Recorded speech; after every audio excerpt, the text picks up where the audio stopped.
పరోక్ష జ్ఞానము అంటే సిద్ధాంతపరమైన జ్ఞానము కేవలము బుద్ధికి సంబంధించింది మాత్రమే. కానీ బుద్ధికి సత్యమైన ఆత్మయందు ప్రవేశం లేదు. రాక్షసుని పుణ్యజనుడు అని చెప్పినట్లుగా అజ్ఞానమును జ్ఞానమని చెప్పుదురు. అయ్యో! ఎండవేడిమికి తపించిన జనుడు ఎండమావులయందు స్నానం చేసి తన తాపమును పోగొట్టుకొనినచో, లేక ఒకడు చిత్రమునందలి అగ్నితో అన్నము వండుకొన్నచో పరోక్ష జ్ఞానంతో ముక్తి కలుగును. కావున ఆత్మానుభవం లేకుండా అద్వైతమును చెప్పువాడు ద్వైతితో సమానుడే. వాక్కునకు గాని మనసునకు గాని పరమస్థితిలో ప్రవేశం లేదు. ఆ స్థితి ఎందున్న వానికి ఏ మతం కూడా లేదు. తాము అద్వైతులము అనుకునేవారు ప్రపంచం అసత్యమనియు దుఃఖమనియు జడమనియు అనేదురు. ఇతరులు ద్వైతవాదులు వేరు విధంగా చెప్పుతారు. కానీ ఫలితాంశమున అందరూ సమానులే. ఒక్క పరతత్వమే ప్రపంచ పరమేశ్వర జీవులన్నడి మూడు రూపములలో భాషించును. కానీ దీనిని ప్రతిపాదించు వాదము జ్ఞానము కానేరదు. అహంకార నాశనం మాత్రమే జ్ఞానము. అహంకారంను అతిక్రమించనంత కాలం అధికమగు వివాదముల సమస్యను తర్వాత తెలుసుకుంటాము. యథార్థమైన ఆత్మ అనుభవం నందు ఆసక్తి లేని సంప్రదాయవాదులు తమ మతాభి అనివేశంతో తత్వము ఉన్నదనియు ఏదియూ లేదనియు, దానికి రూపం ఉన్నదనియు దానికి రూపం లేదనియు, అది ఏకమనియు అది ద్వివిధమనియు అది రెండూనూ కాదనియు అంతులేని వాదనలను ప్రవశిస్తారు. తర్క చర్చలకు అంతులేదు.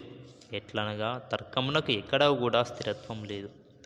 పరమాత్మ ప్రపంచాతీతమైనది. ఆ పరమస్థితిని తర్కబుద్ధితో తెలుసుకొనుట ఎట్లు? జ్ఞానికి తన మతమునన్నది లేదు కనుక అతడు ఎప్పుడూ కూడా చర్చల పట్ల ఆసక్తి చూపడు. ఆయనకు అన్ని మతములు సమ్మతమే. అందువలన ఆయన ఎవని మతమును అస్థిరము కావింపడు.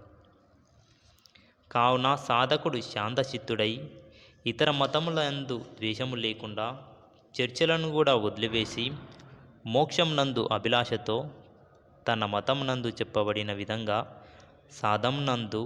సాధనమునందు నిమగ్నుడై ప్రయత్నింపవలెను.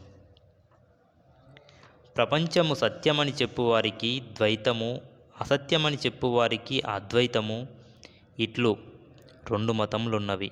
కానీ మోక్షమును గోరు వ్యక్తి ఈ రెండు వాదములను వదిలివేసి ఆత్మతత్వానుభవంను పొందవచ్చును.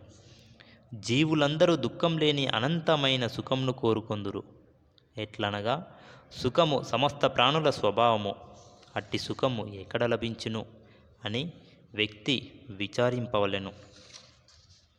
అనంతమైన ఆ సుఖము ఏ స్థితి యందుండునో, అది ఏ సాధనంతో లభించునో అను రెండు విషయములను శ్రీ భగవత్ రమణ మహర్షి పరమ వైరాగ్యవంతుడైన ముముక్షునకు చెప్పుచున్నారు. గాఢ నిద్ర సర్వప్రాణులకు ఇష్టమైనదే. ఆ గాఢ నిద్ర ప్రియమగుటకు కారణం అది సుఖరూపంగా నుండుటే. కానీ ఆ స్థితిలో భోగ విషయములు లేవు. అట్టి ఎడల సుషుప్తి సుఖమునకు మూలమేమి?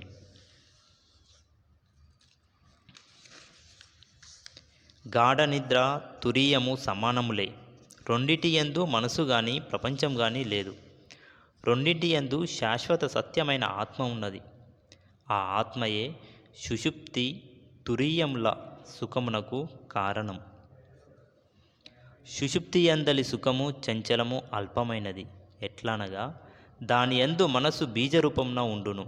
సర్వోత్తమమైన తురీయమునందు ఉపనిషత్తుల యందు ప్రసిద్ధమై ఆనందమను పేరుగల సంపూర్ణమగు అనంత సుఖము ఉండును.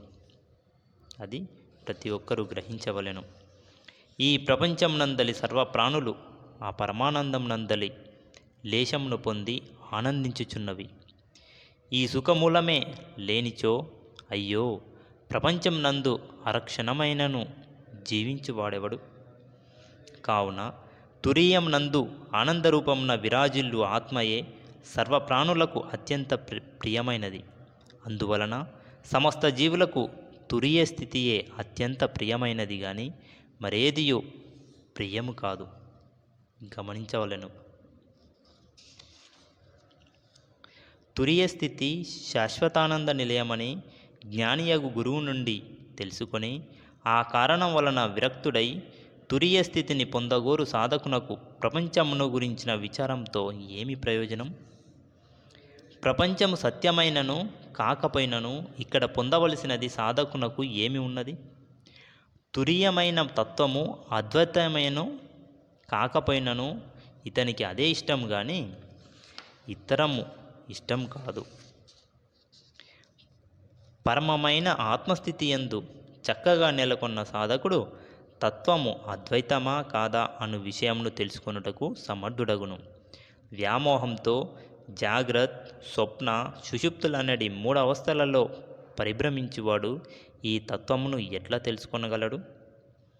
సద్వస్తువు అద్వైతమా కాదా అని తెలుసుకొనుట సత్యమగు తురీయ స్థితి వలన మాత్రమే సాధ్యమగును.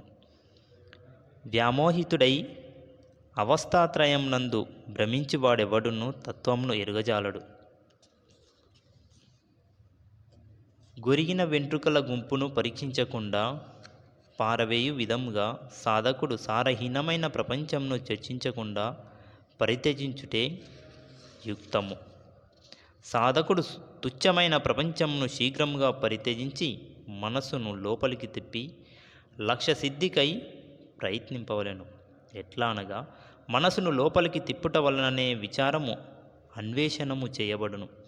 ఆ కారణం వలన సారహీనమైన ప్రపంచము విడువదగినదే. కానీ వైరాగ్య బలం లేని వారు ప్రపంచము సత్యమైనదని నమ్ముట చేత అన్వేషణ సాధనమున మనసును లోపలికి త్రిప్పజాలరు. కావున అట్టివారికి ఈ విచారము తప్పక ఆవశ్యకమే. వైరాగ్య బలం లేని వీరు గురువు చెప్పిన విధంగా విచారంతో ప్రపంచము స్వయంగా సత్యం కాదని నమ్మి అట్లే భావించుచు క్రమముగా తమ మనసులను లోపలికి తిప్పుటకు సమర్థులగుదురు. ప్రాపంచికమైన అనుభవంతో తన బుద్ధిబలం మీద ఆధారపడి చేయు విచారము వ్యర్థమే.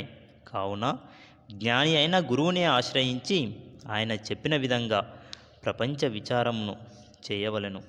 ప్రాపంచికము స్వప్న సమానమైన అజ్ఞానుల అనుభవమంతయు అజ్ఞానం వలన కలిగినదే కావున మిథ్యయే.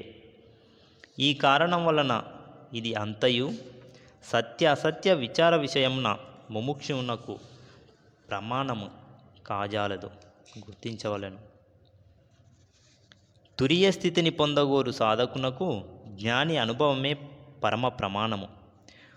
తురీయమైన పరమ సత్య యొక్క జ్ఞానము కలవాడు గనుక అతడే ప్రపంచతత్వము నెరుగును.